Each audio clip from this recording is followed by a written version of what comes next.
to sort of fulfill the last fan standing portion of our humble little podcast here. Now, during the interview with them, we actually had somebody on our social stream on Ustream who was asking us some questions. Now, we're not used to having viewers on our Ustream, so we kind of missed the gentleman here who was asking the questions. Yeah, kind of. We sincerely apologize about that. So we're going to get into answering the questions that were posted to us. Before we do that, I would just like to point out that Nick Stevenson is the fucking warrior of this podcast, because dude has not slept in like 24 hours. And his eyes are kind of glazed over at this point, but he is fucking rocking this thing, this 3-hour podcast extravaganza. And dude is just... I'm just popping my magic everywhere. Just people on the lines. Fucking powering through. Trying to not face plant into my microphone right now, and it's really hard. It's definitely hard, and so he's the fucking warrior of this podcast. So I'm gonna applaud here. I'm gonna give it up to Nick, because he's the one that's fucking powering through here. But we are going to answer the questions that were asked on our social stream. Now, that was asked, the questions were asked by That Wrestle Guy on our social stream on our Ustream page. So he asked, I have a question, please. And again, we apologize that we didn't get to this while JP and Doug were on the line. The first thing he asked was, do you think that GPW, now GPW stands for Grand Prix Wrestling, which is another promotion around here. Do you think that GPW having a show in Bridgewater like almost a week before TCW will hurt TCW, or will TCW hurt the Grand Prix show? The thing about it is, like, the difference between Twin City and Grand Prix Wrestling, it's kind of apples and oranges. And what I mean by that is, like, Grand Prix Wrestling, it's not that it's not good, like, professional wrestling. It's just, it really takes, like, the comedic elements of professional wrestling and, like, the side elements of professional wrestling and all that stuff. Whereas Twin City Wrestling is really trying to promote, like, the really good technical local talent and things like that. Whereas Grand Prix Wrestling is a lot of, like, it's got, forgive me for using the politically incorrect term, but it's the correct term when it comes to wrestling. They are using, like, midget wrestlers, and they have female wrestlers, which is perfectly fine. Nothing wrong with having female wrestlers, but, right. But like, they have midget wrestlers and female wrestlers, and gimmick. They're very gimmicky with their matches and things like that. So it's kind of apples and oranges. I don't really think either one's going to hurt the other show, because, like, it really depends, like, what kind of a wrestling fan you are. Like, if you're a fan of the Grand Prix kind of wrestling, you'll go see Grand Prix, but you'll probably also go see Twin City, because to go to both shows is still only $30 combined to go to both shows. So, I mean, I think it's really apples and oranges. I don't think it'll hurt it one way or the other. Now, he also asked, this is, of course, when we were talking about the Ultimate Championship Wrestling show that was canceled because Kevin Nash couldn't show up, because he either missed his flight or his flight was canceled or whatever. This was back in November. Wouldn't fans be upset if the guy that was advertised for the show didn't show up? We had an experience with this. We did. When we went to the WWE show, it was just a house show in the Metro Center in Halifax. Triple H was advertised that he was supposed to be at the show. Right. And he wasn't there. He was either got stuck in Moncton or something like that. Or there was a show in Moncton the same day and he was at that one, or something like that. Something on the lines of those. Yeah. And I mean, did it suck that he didn't show up? Sure. But we weren't running to the box office to get our money back. Oh, God, no. Because there was other talent on the show, and other talent that we wanted to see, and we knew that we were going to see good matches, and we knew that we were going to see a show.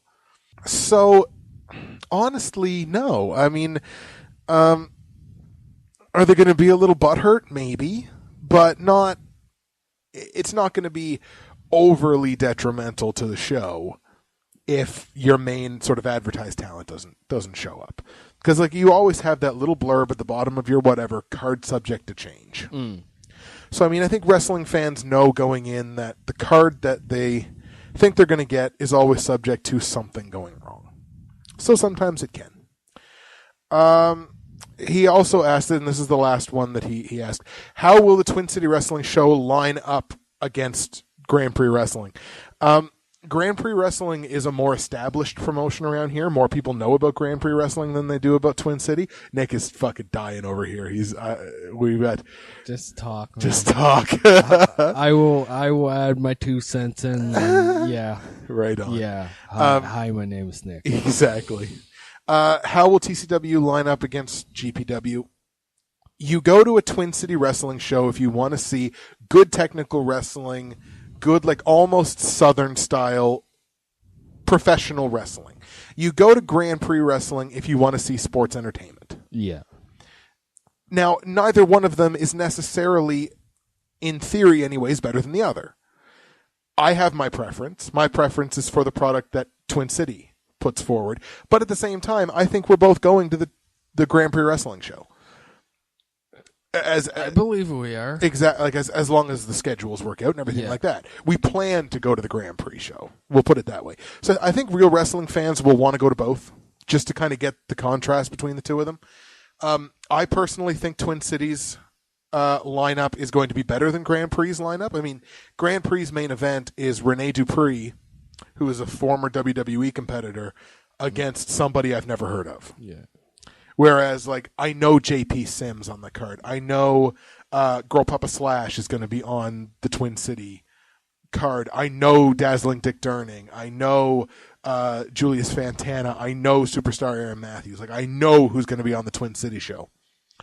So I personally think Twin Cities is going to line up better, but somebody else who really follows Grand Prix Wrestling could say the exact opposite. So I personally think TCW is going to line up better than Grand Prix, but it could really go either way.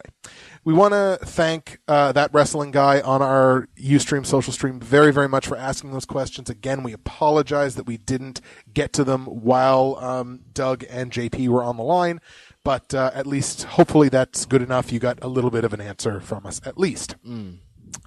So what we're going to do now is we're going to, again, I mentioned that I had put a question on my personal Facebook and like our Facebook and stuff like that, as well as Uncut Sports Show, which is a group that I'm in on Facebook.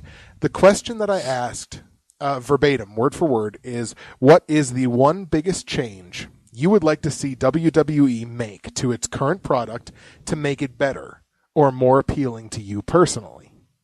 Now, that wrestling guy also made a comment on our social stream that basically is going to echo a lot of the things that are said here. And basically what he said is no more PG era. And a lot of people said no more PG era. So why don't we start at least with the people that made that comment, and we're going to zoom right down here. Oh, Nick almost passed out. No, Zoom. Zoom. Let me see here. Suplex. All right. This is a guy on the Uncut Sports Show group whose name is Stephen Paul.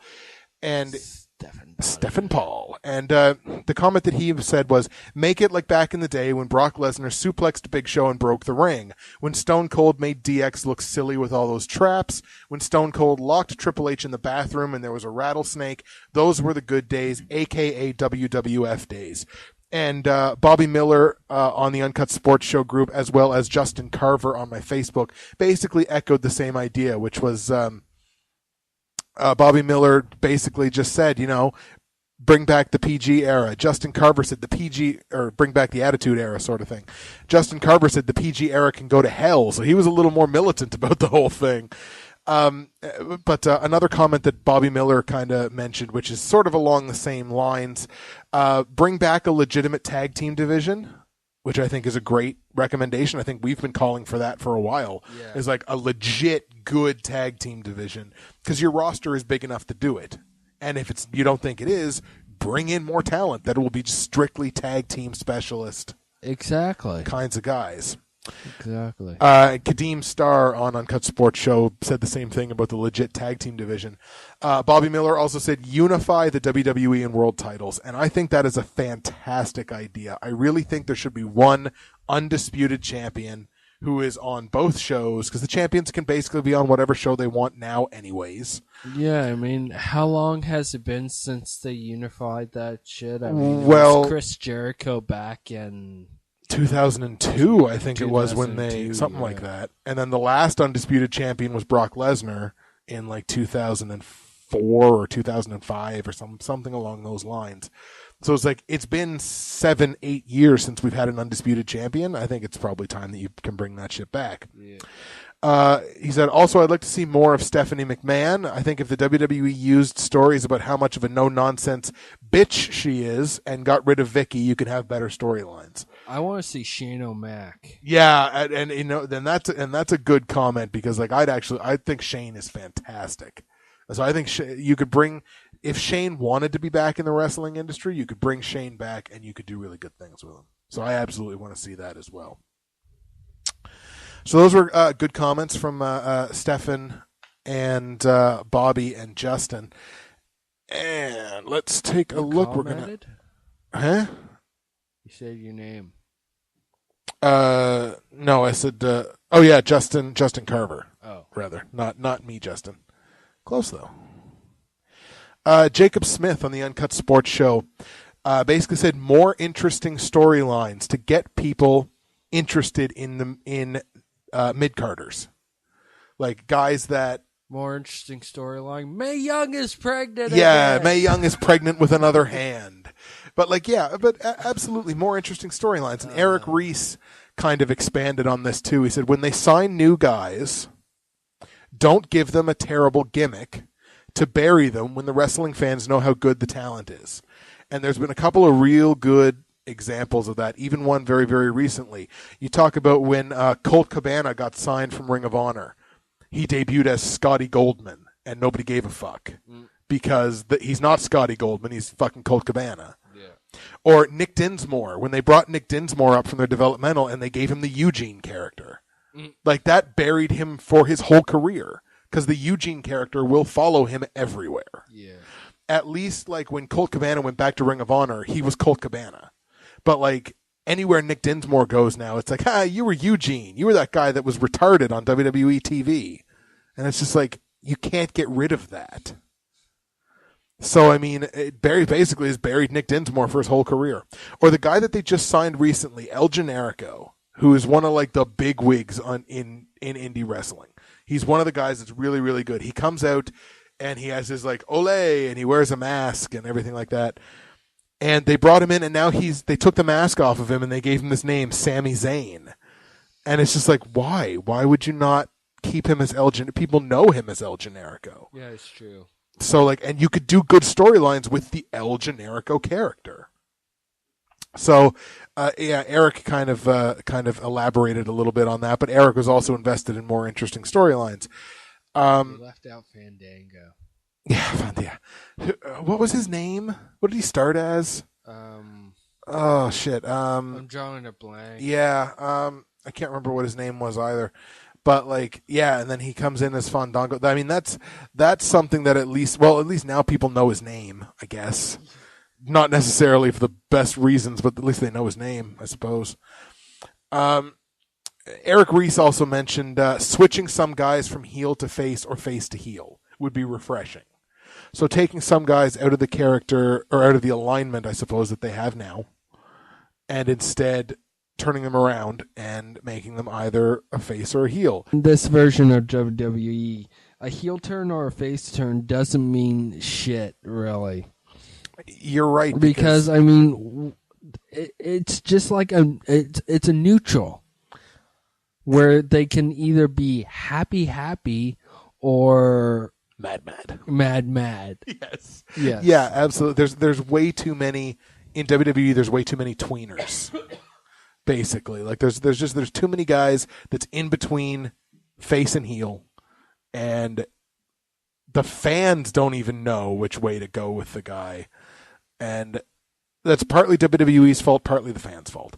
But but yeah, there's so many guys that are just kind of on the in between that it is hard to do there. But a couple of things that the guys mentioned there was, the Cena heel turn, which again we talk about that being like the Sasquatch of professional wrestling. Like people think they see it, but it probably doesn't exist.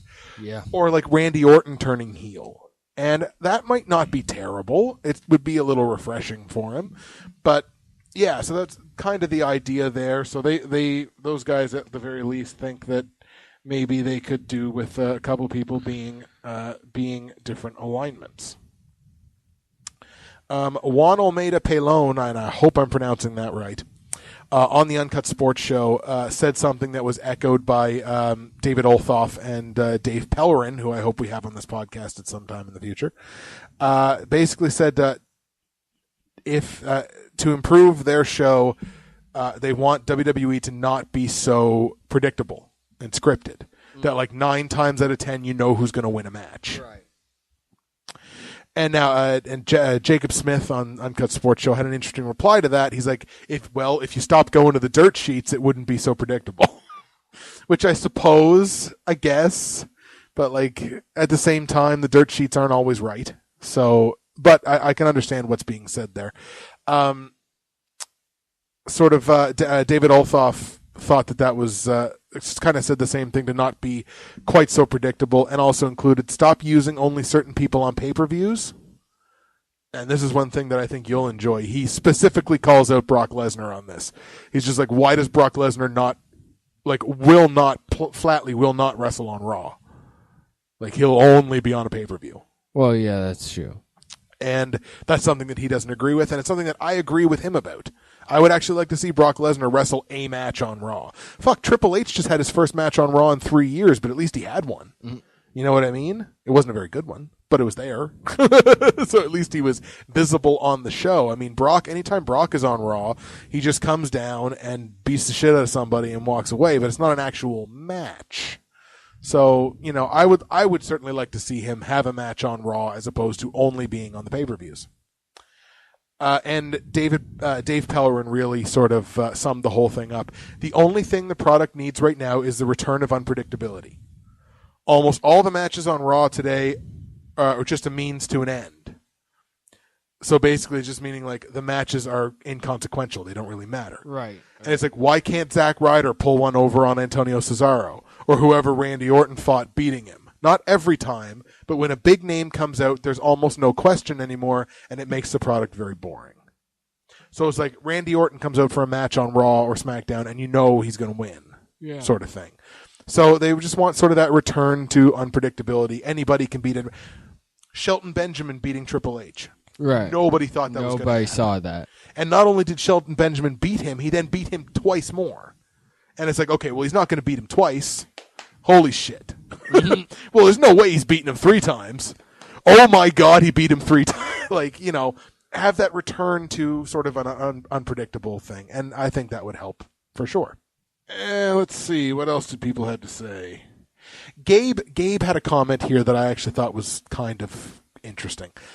Gabe, of course, who was on our podcast before. This is a comment on Facebook. He said, I want to see the Shield troll the audience. They need gold, otherwise wrestling will stay super boring forever. Well, Gabe got what he asked for there because, of course, in Extreme Rules, believe in the Shield. Shield won tag titles and won the U.S. title. Yeah. So now every single one of them has gold. If the heel doesn't have the upper hand most of the time, where's the resolution? You're having conflict without permanent resolution. So, like, he's basically saying, like, you have a conflict between a heel and a babyface. But if the heel isn't sort of the one with the title, isn't like the one with the one-up, there's no resolution to the conflict that they have. Like, good storytelling is the hero wins out in the end. But if the hero's the one that already has the belt and then defends the belt, it's like, it doesn't come off as well. Kadeem Star chimes in, better Divas division. I am 1,000% in favor of this. I think we both are. Who the fuck cares about the Divas division in WWE right now? It was cool that the Bella Twins came back. I'm glad because I like them. I think they're good talents. I think they can actually wrestle, which is great. But like, this is the problem with the Divas division. The Divas who can wrestle don't, and the Divas who can't wrestle every week. And it's just like, why? Why is Cameron from the fucking Funkadactyls, the Fuckadactyls is more like it. Why is Cameron out there wrestling every week? Why? It's pointless. Like, at least, I actually think AJ can wrestle. So at least AJ is now wrestling almost every week. To a point, she can wrestle. To a point, yes. Fair enough. To a point, that's true. I mean, most of them only have like 2 or 3 moves in a move set. Right, exactly. That's a fantastic point. But then, like, you have someone like Natalya Neidhart, a Hart family trained, fantastic technical wrestler, could wrestle circles around every diva on the roster, and she comes out dancing with Great Khali. Mm-hmm. And like I think she had a match on Raw. Yeah. Within like the last couple of weeks, which was great. Give her some more fucking matches, please. So I am 1,000% in favor of a better Divas division. So that, Kadeem, that's a great comment. Another comment from Brian Rocapalumbo. Rocapalumbo? I'm willing to bet that's not your real last name. This is also an Uncut Sports Show. Fire everyone in creative/management. And hire me and Nick. Monkeys. You can hire the chimps that did the old-fashioned Red Rose Tea commercial. Red Rose Tea, Red Rose Tea, Red Rose Tea, Red Rose Tea. That's an awesome commercial. So fire everyone in creative/management and have either Jim Cornette or Jim Ross run the show. So basically, Brian Rocapalumbo wants to basically go back to like a Southern wrestling style, which makes sense. More wrestling matches that are competitive and less gimmick matches and characters. The only part of this I disagree with is if you can have gimmick matches and you can have sort of gimmicky characters if they're used well. Like, I mean, I think back to like when Raw first started. We're talking like 1993. What were some of the guys that was on Raw? Yokozuna, who was not really like himself. He was like a overly sort of Japanesey sumo wrestler dude. He was a character. 1-2-3 Kid, Sean Waltman, who later became X-Pac. 1-2-3 Kid was a total character. Even the way like guys like Doink and Mr. Perfect and Jake the Snake Roberts and like these guys who play characters, if the characters are done well, great. If they're not good characters, then no, I can understand where he's saying. But like gimmick matches and characters can work if they're done well. Yeah. Also, push people the fans want to see, not the guys who are kissing ass to keep their spot. And I agree with that 100%. And it felt like, way back when, I think when CM Punk first won the WWE title, you had like CM Punk was the WWE champion, Daniel Bryan was the world heavyweight champion, Zack Ryder was the US champion, the tag champions was like Kofi Kingston and I think R-Truth or something. And it felt like they were almost going in that direction. Like, holy shit, they're taking the guys that the fans like and giving them the titles. Yeah. That's really interesting. And there's this picture that was going around the internet of all these guys with their pictures taken together. Like, look at the indie crowd that's got all the titles now, which was really cool. And then they very quickly eliminated that. But, so I agree with that 100%. And the last comment we'll toss on here, Ahmad Abu Gaida, I think I'm pronouncing that right, on the Uncut Sports Show, add Chael Sonnen to the roster. Who? Chael Sonnen is an MMA fighter who basically, when you're not so sleepy, you should look up on YouTube, look up Chael Sonnen promos because they're almost pro wrestling promos. Like, he is such a great talker. He would be so good in professional wrestling. Wow. He would be fantastic. Even just as like even a manager or like manager and occasional wrestler. Oh my God, would he ever be good? He'd be fantastic. So we want to thank everybody whose name that we mentioned there from the Uncut Sports Show and from the Facebook page, my personal and our Facebook page. Thank you guys very much for your comments. It fosters great discussion, and I think that's probably going to end it for the wrestling portion of the podcast. We got about 15 minutes left to fill our 3 hours.